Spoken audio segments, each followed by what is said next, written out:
You check on your weather. If you want to get outside, probably today is the day to do it. Or else you can't really until the weekend, right? Yeah, run those errands today, clean those cars today, because by the time we head into tomorrow afternoon at this time, we're going to be dealing with more rain and snow. So here we go again, very similar to what we saw yesterday. We've got more snow moving back in, more travel headaches, especially if you're heading up over the mountain passes. But right now, not too bad. Temperature is still cool. Many of us in the mid to upper 50s across the valley, towards the Delta, even up towards the foothills as well. As you get closer to the Sierra, right now sitting in the 30s. Now through the rest of the afternoon, temperatures will be warming up slightly, many of us only ending up in the low 60s today, with a few mid 60s as you get further north and south across the valley. However, across the foothills and Sierra, back into the 40s and 50s for highs. But overall, a very big difference compared to where we were about 24 hours ago as we take a look at satellite and radar. Clear skies overhead, a few clouds starting to move in across the coastal range, even across the northern end of the valley. But the bigger picture is that things are going to be changing. As we look off towards the west, our next storm system starting to slide in.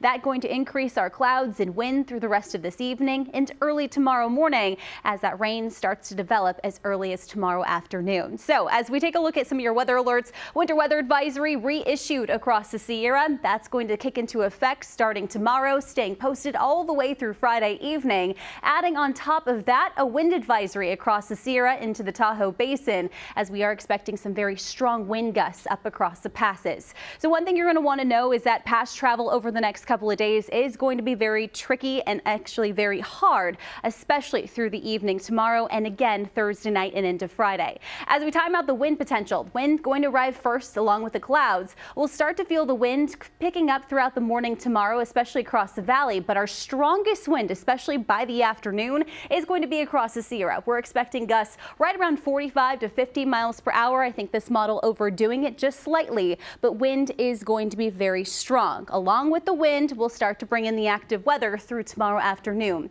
Rain will start to develop as early as about 2 o'clock across the northern end of the Sacramento Valley, across portions of the Sierra as well. Rain and snow filling in through the afternoon and evening, and we'll keep it going through tomorrow night into early Thursday with yet another wave right behind it. Our second wave going to move in Thursday night and into early Friday, and we're going to keep the rain and snow going through most of the day on Friday. Snow levels actually dropping down to about 4,500 feet at the lowest point, and that's early Friday morning. We clear out heading into Saturday, another brief break before yet another storm system starts to slide in just in time for the end of the weekend. So here's the headlines you need to know. Another round of winter weather starting to arrive. Our heaviest is going to be Wednesday evening and Thursday night. Snow levels dropping, especially on Thursday night and into early Friday morning. That's when we'll see them down to about 4,500 feet.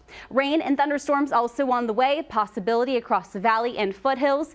You'll just want to make sure give yourself plenty of time, especially if you do have any travel plans, as roads are going to be slick. Delays are expected. Train controls are going to be likely, especially across the Sierra. We are going to be expecting about 6 to 12 inches of snow for elevations above 6,000 feet, and our heaviest rainfall going to be across the foothills and Sierra. So lots to get into over the next couple of days. Just know it's going to be an active finish to the work week. First alert action days Wednesday through Friday. Brief break on Saturday before another round of rain arrives Sunday evening and into early Monday. So it looks like this active pattern is sticking around over the next couple of days, Dom. All right. Thanks so much.